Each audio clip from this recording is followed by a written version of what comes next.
সকলকে অনেক শুভেচ্ছা। আজকে আমরা দেখব 2026-27 এবং 2027-28 এই করবর্ষের জন্য যে কর হার নিরূপণ করা হয়েছে সে সম্পর্কে আমরা ডিটেল একটু দেখব।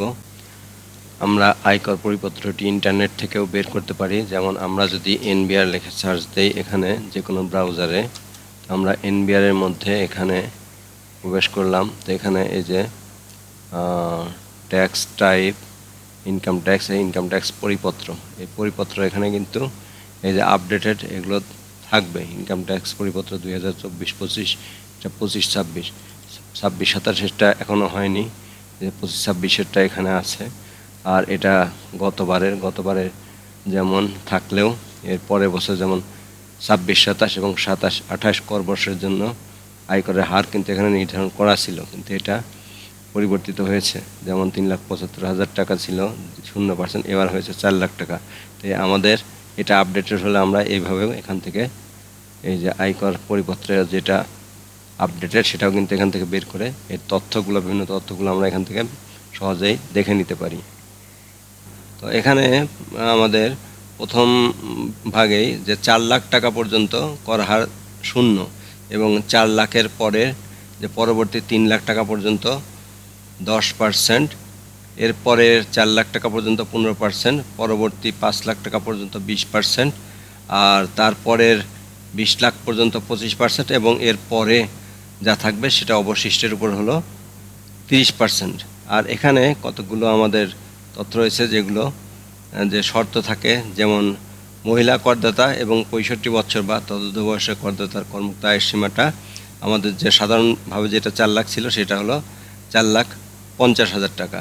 আর তৃতীয় লিঙ্গের জন্য এবং প্রতিবন্ধী স্বাভাবিক ব্যক্তি করদাতার করমুক্ত আয়ের সীমা হলো 5,25,000 টাকা। অপরদিকে গেজেটভুক্ত যুদ্ধাহত মুক্তিযোদ্ধা এবং জুলাই গণ অভ্যুত্থান 2024 আহত গেজেটভুক্ত জুলাই যোদ্ধা করদাতার করমুক্ত আয়ের সীমা হলো 5,50,000। দুটোই কিন্তু গেজেটভুক্ত এখানেও আছে।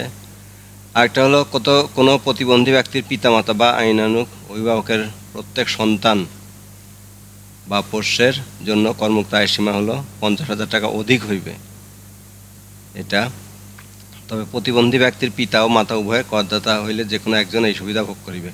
অর্থাৎ যদি তাদের করমুক্ত আয় হয় 4 লাখ টাকা, তাহলে এই সন্তানের জন্য 4,50,000 হবে আর কি। আর যদি পিতামাতা দুইজনই হয় তাহলে যে কোনো একজনের ক্ষেত্রে এই 50,000 টাকা অতিরিক্ত হবে। আরেকটা শর্ত আছে, বাংলাদেশে অনিবাসী বাংলাদেশি ব্যতীত এইরূপ সকল করদাতার জন্য এই অনুচ্ছেদ প্রযোজ্য হইবে না। তো এই শর্তগুলো এখানে রয়েছে, তার ভিত্তিতে আমাদের কর নিরূপণ করতে হবে। আমরা যেটা দেখলাম সেই হিসেবে আমাদের প্রথম 4 লাখ টাকা পর্যন্ত যেহেতু 0%, তারপরে পরবর্তী 3 লাখ টাকা, অর্থাৎ 4 লাখ টাকা যোগ 3 লাখ, অর্থাৎ যদি কারো এই বেতন বা সব মিলে ইনকাম 7 লাখ টাকা হয়, তো 7 লাখ টাকা পর্যন্ত হলে তার হলো 10%। এর পরবর্তী 4 লাখ অর্থাৎ 7 আর 4 এই 11 লাখ টাকা পর্যন্ত 15%। এরপরের 5 লাখ মানে 11 আর 5 16 লাখ পর্যন্ত 20%। তার মানে এটা কিন্তু ধাপে ধাপে, কয়েকটি ধাপে, 11 থেকে 16 লাখ পর্যন্ত 20%। আর তারপরের যে 20 লাখ টাকা পর্যন্ত, অর্থাৎ এই যে 16 লাখ থেকে 36 লাখ পর্যন্ত হলো 25%, আর তারপরের অতিরিক্ত হলো 30%।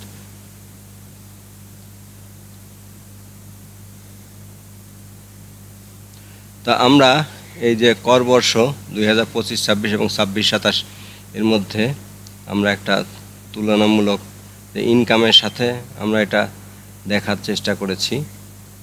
এখন আমরা 2025-26 এবং 2026-27 এর মধ্যে যে তুলনাটা আমরা দেখব।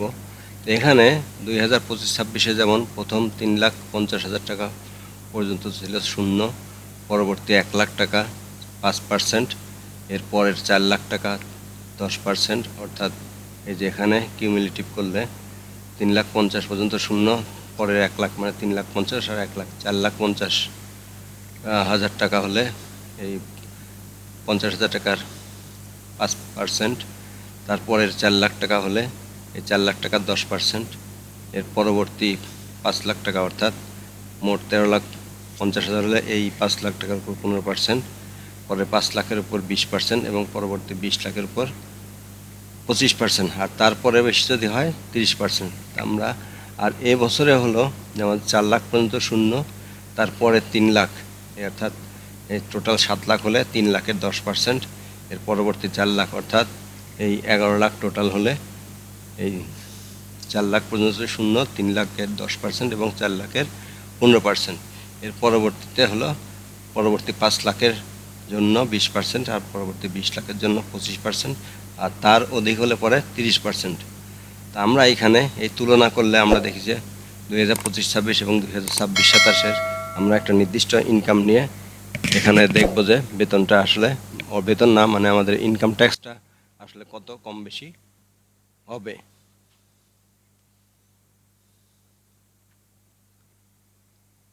তো এইখানে আমরা যেমন কারো যদি এরকম হয় যে টোটাল ইনকাম 20 লাখ টাকা এবং 50 লাখ টাকা হয়, আমরা দুটা তুলনা করেছি 2025-26-এ 20 লাখ এবং 50 লাখ হলে কত ট্যাক্স আসবে, এবং 2026-27-এ একই পরিমাণ ইনকামের বিপরীতে আমাদের ট্যাক্স কম না বেশি হবে, এটা তুলনা আমরা একটা দেখাবো।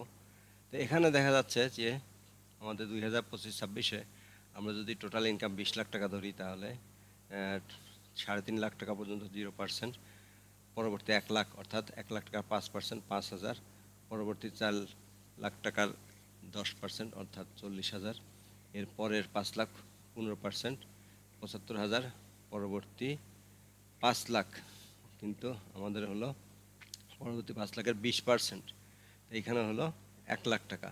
আমাদের টোটাল হলো এই 3 4 4 8 8 10 18 18.5 লাখ। পরবর্তী হলো আমাদের থাকলো যে টাকাটা 20 লাখ টাকার যে অতিরিক্ত, সেটা হলো এই যে 1.5 লাখ টাকার 25%, এখানে 18.5 লাখ, আর এটা যেহেতু 25%, আমাদের যেহেতু 20 লাখ টোটাল, এই 1.5 লাখ টাকা 25% হবে 37,500 টাকা, টোটাল আসতেছে 2,57,500 টাকা।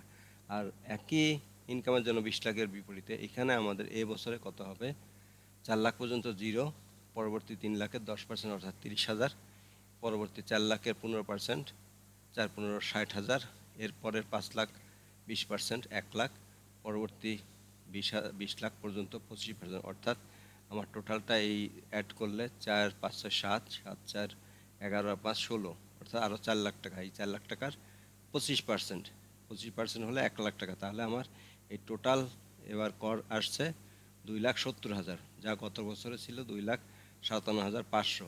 একই অনুরূপভাবে কারো যদি ইনকাম এরকম থাকে 50 লাখ টাকা, তাহলে সেই হিসাবে তাদের এই যে এইখানে 20 লাখ টাকার উপর আসবে এখানে যে 5,000 টাকা 25%, আর পরবর্তী যে এখানে 11,50,000 টাকা, সেই টাকার উপর 30% অর্থাৎ 3,45,000, টোটাল আসবে 10,65,000 টাকা। আর এবারে এই বছর সেই একই হিসাবে আমাদের ইনকাম ট্যাক্সটা আসবে 4 লাখ টাকা পর্যন্ত 0, পরবর্তী 3 লাখ অর্থাৎ 7 লাখ টাকা পর্যন্ত এই 3 লাখের 10% 30,000, পরবর্তীতে আসবে হলো 4 লাখের 15%, এই যে এখানে 3 লাখের 10% হলো 30,000, 4 লাখের 15% 60,000, 5 লাখের 20% 1 লাখ, 20 লাখের 25% এটা আসলে 1 লাখ, আর অবশিষ্ট টাকা এইখানে অর্থাৎ আমাদের অবশিষ্ট হচ্ছে এই 14 লাখ টাকা, 14 লাখ টাকার 30% এখানে আসছে হলো 4,20,000 টাকা। তার টোটাল আসছে কত, এখানে 11,10,000 টাকা। এইখানে দেখা যাচ্ছে যে এবছরে যদি 20 লাখ টাকা কারো ইনকাম হয় তাহলে পর এবছর 12,500 টাকা বেশি আসবে, আর কারো যদি 50 লাখ টাকা ইনকাম হয় তাহলে তার প্রায় 45,000 টাকা বেশি আসবে। এই দুটা আমরা এখান থেকে কম্পেয়ার করে দেখতে পেলাম যে আমাদের গত বছরের তুলনায় এবছর করের যে আনুপাতিক হার, যদিও আমাদের যে এখানে একটা জিনিস লক্ষণীয় যে যাদের ইনকাম 4 লাখ টাকা পর্যন্ত বা এর কাছাকাছি তাদের কিন্তু এটা একটা তারা বেনিফিটেড হবে, আর যাদের ইনকামটা বেশি তাদের কিছুটা অল্প কিছু ট্যাক্স বেশি দিতে হবে। আমরা সেটা এই 2025 এবং 26 সালের 25-26 এবং 26-27 অর্থ বছরের এই হিসাব থেকে দেখতে পেলাম।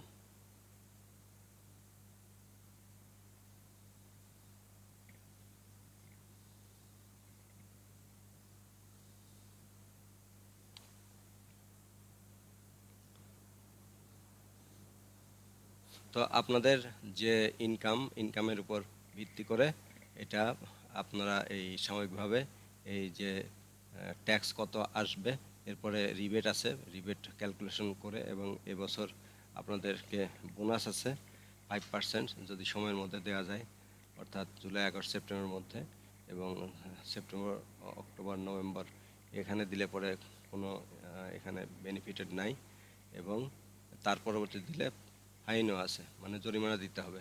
তো আমরা এই হিসাব করে আমাদের ইনকাম ট্যাক্সটা কিন্তু সহজে বের করে আমাদের কার কত ইনকাম ট্যাক্স আসবে সেই হিসেবে আমরা হিসাব করে জমা দিতে পারবো। তো ভিডিওটি দেখার জন্য আপনাদের সকলকে ধন্যবাদ।